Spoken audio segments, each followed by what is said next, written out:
Dia de braçagem e olha, ferver água demora muito, porque eu tinha deixado aqui pronto, acordei hoje de manhã, 7 horas mais ou menos eu vim aqui, liguei, agora tá chegando quase 9, o negócio não tá fervendo ainda, então eu tinha uma resistência adicional aqui da Beer Max, eu coloquei, tá agora então em 92 graus e o objetivo aqui ele é bem simples, a gente quer eliminar o oxigênio de dentro da água.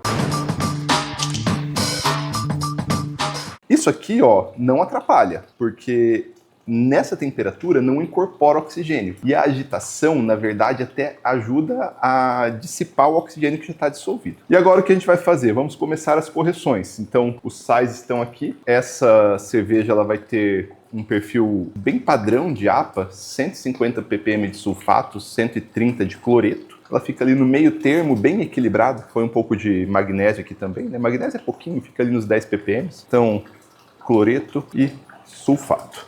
Correção de sal está feita. Mais uma vez, eu não vou usar lavagem, porque na técnica Lodo padrão não se usa lavagem. A lavagem é um ponto onde você pode incorporar oxigênio. Eu vou só esperar terminar, chegar na fervura. Agora sim, com esse da Beer Max tá indo rapidinho, porque agora eu tô com 6.500 watts aqui. Agora o negócio ferve também, né? O negócio vai... E ficou bonito, sim, eu gostei disso aqui. Ele tinha chego aqui, que acabou de chegar isso aqui. Pensei, cara, quando que eu vou usar isso aqui agora? Porque eu tava usando nas panelas mais simples, né? E, cara, o negócio é legal mesmo. Então, tô feliz aqui. Estamos aqui com 4,5 gramas de metabisulfito de potássio, de sódio, na verdade, que é um sequestrante de oxigênio. A ideia do metabisulfito aqui é dar uma grande proteção ao mosto, porque a gente tirou todo o oxigênio, mas... Aí o que acontece? Você movimentou, colocou grão, fez transferência, existe uma possibilidade de incorporar. Só que o metabisulfito ele vai se sacrificar no lugar das moléculas do malte, do lúpulo que a gente quer proteger. Ele vai entrar, ela vai reagir instantaneamente, vai aumentar um pouco o nível de sulfato, e aí a gente pode ir até para uns 200 ppm de sulfato aqui, ele pode gerar até 50 ppm de sulfato, porque quando ele degrada, ele vira coisas bem simples. Ele vira dióxido de enxofre, que vai para cima, vira sódio, que não vai atrapalhar em nada. A gente tem sódio na água, bem pouquinho sódio, e não precisa ficar com medo do rim, não. É um sódio irrelevante. E o sulfato, o mesmo sulfato que eu acabei de adicionar, vai virar aqui. Então, quando ele entra em contato com o oxigênio, e isso, se não acontecer aqui na parte quente, vai acontecer na hora que a gente for oxigenar, ele some, acaba. É indetectável que a gente utilizou metabisulfito de potássio. Deixa eu só terminar, a gente está aqui em 95 graus já, e a gente vai adicionar.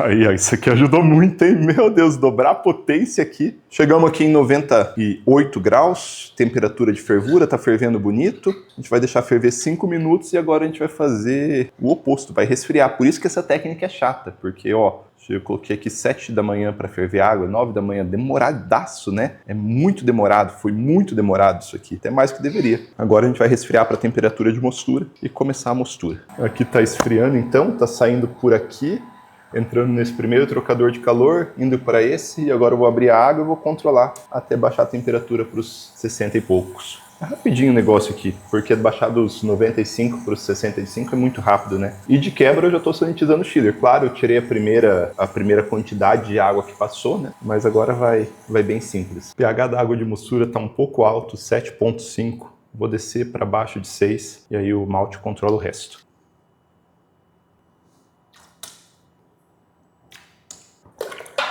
pH corrigido, 5,6, me levou aqui 8 ml de ácido lático mais ou menos. O melhor caminho é corrigir na tentativa e erro, você sabe uma estimativa de quanto vai, aqui é mais ou menos 1 a 2 ml a cada 10 litros, bateu certinho. Então, vamos pôr metabisulfito de sódio. E agora a gente vai entrar com os maltes. Então vamos começar aqui essa cerveja diferente, né? Base de malte Viena da Agrária. Vai ser legal isso aqui. Experimento que não é tão comum, né? Mas é a nossa abordagem moderna aqui.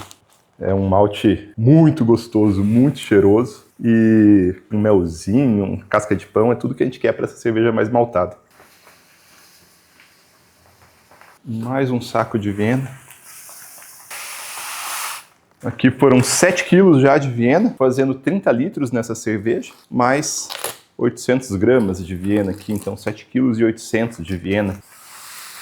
E agora a gente vai com os nossos 2 maltes especiais. Não precisa colocar tanto, porque a parte maltada está vindo do próprio Viena. Se fosse uma Pale Ale inglesa, ia estar vindo do Mary's Otter, que é um Pale Ale que vem de uma cevada especial, chamada Mary's Otter, e ela tem um processo de malteação bem diferente. Não que necessariamente Mary's Otter vai ter o processo de malteação diferente, mas em geral é um processo de malteação por floor malting e numa temperatura um pouco mais alta, que dá mais cor.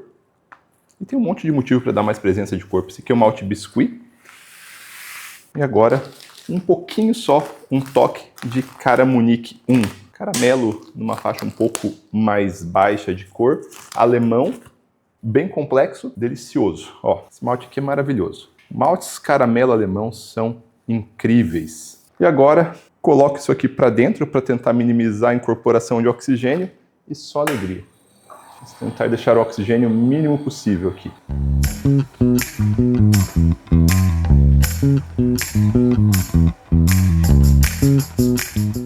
Mostura finalizada. Aqui na cigarro o problema é tirar o cesto, né? Eu tenho que sempre subir aqui. Então mostura e mash out finalizado. A gente vai passar para fervura agora, deixar aqui escorrendo. Como é lodo, não tem lavagem. Então a gente quer minimizar ao máximo. Eu tô num lodo mais suave, né? Se fosse um lodo true mesmo, ia estar injetando CO2 nessa etapa. Mas estou com bastante proteção do metabisulfito. Tá bem bonito, né? Filtrou bem. Ela ficou recirculando pouco tempo, 10 minutos mais ou menos. Eu mexi a última vez em 70 graus. Tá bonito aqui agora.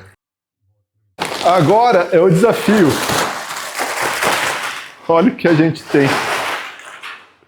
Vamos cheirar todos esses, decidir o que vai e o que não vai. Esses lúpulos aqui eu recebi da Pro Lúpulo, outubro, novembro do ano passado. Eles estão bem frescos, 3 meses. São todos lúpulos brasileiros e eu não tenho um perfil definido deles. Então eu vou fazer igual os americanos fazem quando eles vão lá na colheita cheirar. Eu vou abrir aqui, vou cheirar e se não for o caso de eu querer usar eles, eu vou armazenar para amargor depois. E aqui a gente vai definir o que é bom ou o que faz sentido nessa cerveja. Vou colocar aqui uns 12 gramas por litro no Whirlpool e pouquinho no dry hop, bem pouquinho, 4 gramas por litro no máximo. E eu tenho algumas variedades legais. Comet brasileiro, Chinook, ó que legal. E sei lá, agora é testar, né? Então vamos lá. Esse Chinook aqui me chamou a atenção porque o pacote tá grande, né? Chinook. 10% de alfa-ácido, 10,7. Óleo 1,25 ml. Cara, tá bem fresco, hein? Esse aqui já tá dentro. Tá praticamente dentro. Tá bem gostoso. Nossa, até o aspecto dele tá bonito. Tá bem tropical, assim, fruta madura. Tá bem gostoso isso aí, hein? E já dá pra deixar nos bem votados. Não precisa nem cheirar muito. Fica separadinho. Cascade. Caraca, parece lúpulo americano. Tá bom isso aqui mesmo. Aquele lá mais fruta madura, mais talvez manga vai bem, né? Os caras vão cansar de manga, manga pra todo lado. Esse aqui é mais herbal, né? Mais herbal, mais fresco, até um pouco mais cítrico. Tem um fundo bem cítrico. Bom, será que quase nem compensa abrir outros pacotes?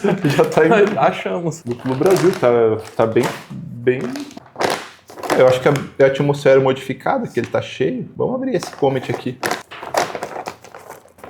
Ele tá um pouco menos fresco do que os outros, assim. Em perfil sensorial ele tá menos intenso, se for ver. Tem Sass, eu acho que não vai fazer sentido colocar Sass.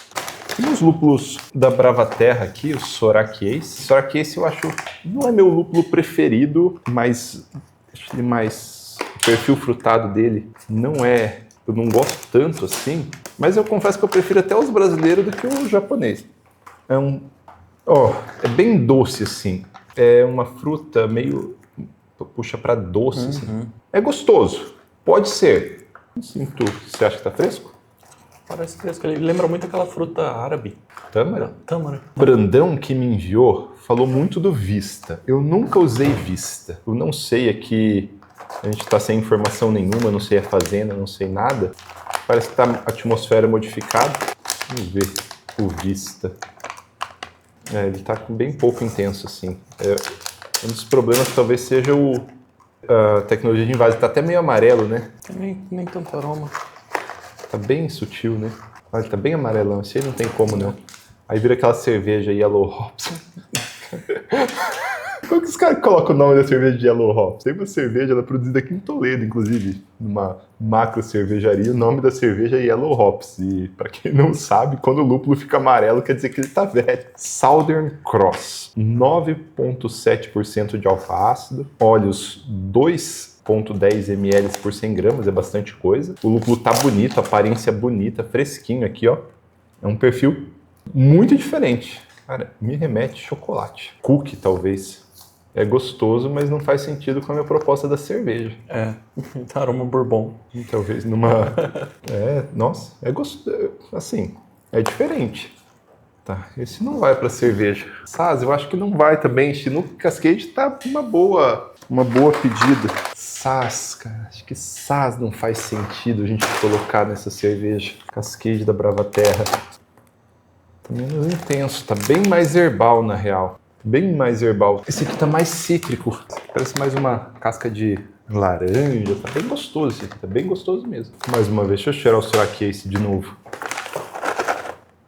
O Syrah Case tá o esperado. Eu já tinha visto algumas vezes o Syrah Case. Ele é gostoso.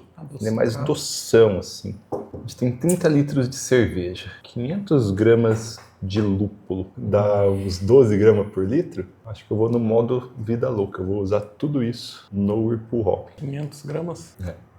Doido, né? Mapa focado em Whirlpool Hopping. Mas é demais também. Vai dar uns 12 gramas por litro. Daí não vai ter dry hopping, né? Mas não usar Cascade ou Comet. Cascade, ele tem um problema no Whirlpool Hopping, que boa parte dos óleos dele, pelo menos o americano, se perde, mas... Porque boa parte é mirceno e tal, mas esse aqui ele tá com um perfil tão diferente, tão mais cítrico, que eu acho que se fosse mirceno, já converteu um linalol. Tá. Então bora de Cascade Chinook. Se fosse fazer sentido as adições, pelo menos pelo o que é o Cascade fora do Brasil, faria sentido destinar mais o Chinook ao Whirlpool Hopping e deixar um pouco do Cascade para o Dry Hopping. A gente tem 500 gramas. Vamos dividir, deixar, não exagerar também, né? Porque a gente vai aqui para equilíbrio. Então, jogar uns 10 gramas por litro no Whirlpool Hopping, focar o Chinook no Whirlpool Hopping, sobrar 2, 3 gramas por litro pro Dry Hopping, daí a gente coloca o Cascade no Dry Hopping mais curtinho. Bora lá então?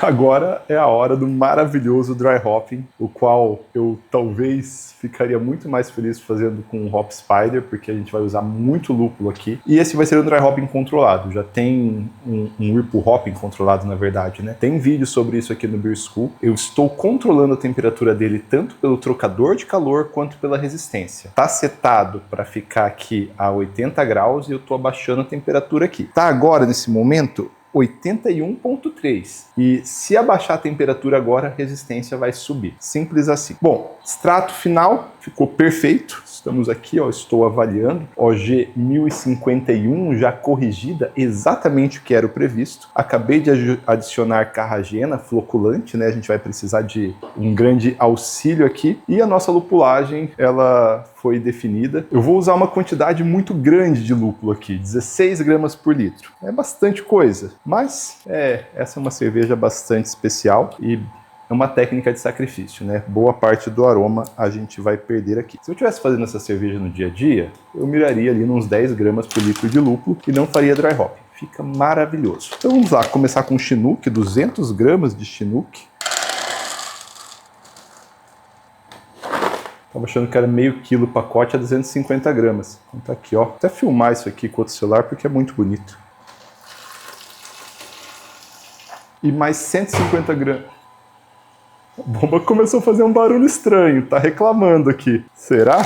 Mais 150 gramas de Cascade, 150 gramas de Comet. Resolvemos adicionar o Comet, depois que a gente analisou mais vezes aqui. Não, esse Comet tem que entrar, tá muito gostoso também. Mais 150 gramas de Comet aqui. Esse é o Cascade, na verdade.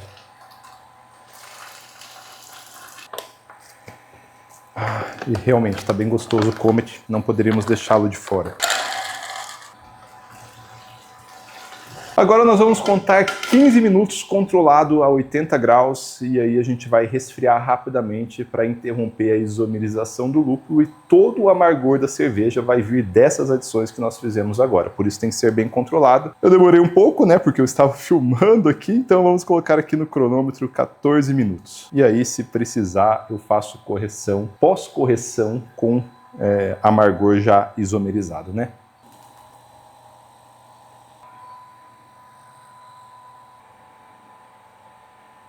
Acabei de passar, não filmei passando, eu estava já até começando a lavar aqui. Ficou bastante lúpulo, isso é esperado. A mangueira está até aqui ainda, né? Agora a gente vai inocular a levedura e vai deixar ela se ambientar um pouco e colocar oxigênio. Essa é a única parte no lodo que a gente abre mão do controle rígido do oxigênio, mas a gente tem a levedura como um contraponto de proteção. Por isso a gente precisa de bastante levedura, a gente precisa dela saudável e tudo mais. Hoje a virose me pegou, hein? Cara, essa vida de pai fica doente a cada 2 semanas. E hoje eu estava fazendo aulas aqui do curso de cervejas inglesas, estou tentando ser uma pessoa que faz as coisas antes, eu funciono muito bem sob pressão. Então eu faço os cursos, tenho o cronograma dos cursos e com o cronograma chegando eu consigo dar foco para isso. Dessa vez eu tentei fazer ao contrário, estou tentando deixar todo o esqueleto pronto antes de eu viajar à Inglaterra. E hoje rendeu pouco. E agora eu tô aqui cansado, mas a vida de cervejeiro não dá folga, né? Porque a gente tem que ir lá purgar aquelas leveduras, porque senão a cerveja vai começar a piorar. Terminou a fermentação e a partir de agora a exposição, principalmente em temperatura alta, às leveduras só tende a piorar a cerveja. Então a gente tem que remover o mais rápido possível. Inclusive, um grande parâmetro de qualidade que escolas clássicas cervejeiras têm é usar esse recurso de remover a levedura o mais rápido possível, remover a levedura de contato o mais rápido possível. Então vamos purgar essa levedura e de quebra 1 tonelada de lúpulo que vai vir junto. Já não temos mais atividade no airlock, na verdade ele está fechado, talvez pode até ter pressurizado um pouco, sempre acontece, né? Finalzinho de fermentação, faz um dia que está em finalzinho de fermentação, mas não chegou sequer a aumentar a pressão aqui. É bom, a gente está com pressão positiva lá dentro, já coloquei aqui o pescoço de ganso, não é a minha forma preferida de fazer purga, mas é mais conveniente, é mais simples, né? A minha forma preferida é pegar uma mangueira cristal e travar ela aqui, né? Isso acaba ajudando bastante. Então o que a gente vai fazer? Estou aqui com o meu CO2, que eu acho que eu já deveria trocar, ele está muito velho, que eu esperei estragar, né, para trocar. Esse aqui, se estragar, explode. Nossa, isso aqui tem mais de 10 anos, já passou muito da validade. Não sugiro que façam isso de forma alguma. Então vamos lá, primeira coisa. Aqui eu vou fazer um alerta que eu vejo muitos cervejeiros ignorando. A gente está controlando ao máximo a oxidação dessa cerveja. A gente está confiando aqui na pureza do CO2. O meu aqui, ele é de origem alimentícia, mas ele já tem um oxigênio dentro. Mesmo o CO2 para cerveja, ele tem um nível de oxigênio dentro. Beleza, a gente não tem o que fazer com isso. Mas normalmente o que as pessoas fazem? Vão lá, vão pressurizar o CO2, colocam aqui e ligam. Gente, aqui ó, esse tanto de oxigênio que tem na mangueira aqui é destrutivo para a cerveja. Então o que você faz? Você puxa, coloca aqui sem prender, né? Se você for um cervejeiro pequeno, se você for um cervejeiro maior, é claro que a estratégia muda. Você liga o seu gás e você deixa vazar, ó. Tá ouvindo vazar? Deixa vazar tudo, ó. Deixa sair o oxigênio. Você não quer oxigênio. Isso é um sobrecuidado? É um sobrecuidado, mas a gente não está fazendo lodo. Agora eu travei ali, não está mais vazando, e agora eu posso pressurizar. A pressão vai subindo, eu não vou pôr muita pressão. Se eu pôr muita pressão vai me atrapalhar a fazer a purga, então bora lá. Aqui não tem muito segredo, eu vou abrir com cuidado. Esse tanque aqui ele é bem mais fácil de purgar que os pequenos. Ó.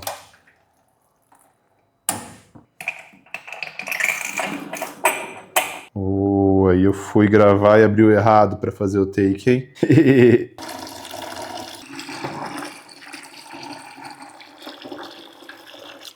Então estamos aqui, ó. Isso aqui não é só trube não, tá? Eu limpei um pouco o fermentador, porque como sempre, quando eu vou fazer filmando, voou em mim. Tô tudo sujo aqui. Então isso aqui é água também, que eu dei uma limpada no fermentador. Mas, gente, se a cerveja tiver com esse aroma aqui, os gringos vão ficar felizes. Mas aqui normalmente está mais cheiroso do que a cerveja como um todo. Se bem que eu fiz aqui o Whirlpool Hopping, né? Então, primeira purga, sai um pouco de levedura, sai um pouco de lúpulo, mas eu não abaixei a temperatura ainda. Eu vou baixar a temperatura agora e a primeira purga real mesmo, ela vai acontecer amanhã, daqui 24 horas. A sour, por outro lado, vai ser difícil, que sai impossível purgar por baixo. Então, ela está saindo bem aqui pela torneira de prova, felizmente. Acabei de pôr uma pressão nela, 1 quilo. Já comecei a baixar a temperatura, ela está em 3,3 de pH. Uma cerveja muito gostosa mesmo. Perde todo aquele dulçor da manga, tá um pouco ácida, talvez vai assustar um pouco a acidez. Então a gente vai trabalhar um pouco no pós-produção para ver se a gente consegue deixar ela mais equilibrada para ela ser, ainda mais que talvez não seja familiar ao paladar, então eu não quero assustar. Mas tá indo bem. E o meu maior medo é que ela não saísse por ali. Tá saindo. Ó, tá bonita. Tá até razoavelmente clarificada. E eu vou continuar baixando a temperatura. Tá em 16 graus agora. Bota um gás aqui, vai ficar maravilhoso. Vamos ver se a gente pode baixar a temperatura da Pale Ale. Eu vou pegar, ó, você não deve fazer assim bagunça igual eu, né? Mas eu vou colocar aqui, ó. Eu tirei uma outra amostra pela torneira de prova. Agora tá com bem menos lúpulo, tá vendo? Ainda tem um pouco, dá pra pegar na garganta. Mas gente do céu. Vamos ver aqui como está. Medição 10.26. Não corrigido. Em Brix, não corrigido, 6.7. Atenuou tudo. Vou mostrar para vocês como que isso funciona. O Brix que a gente lê, ele não é verdadeiro, gente. A gente precisa corrigir. E para moço fermentado precisa corrigir mais ainda. Então minha densidade original era 1051 e agora a gente leu 6.7. Então de verdade é 1011. A gente já está com 5.4 de álcool, mais do que eu tinha previsto praticamente. Vamos ver a previsão dela. É exatamente 5.4.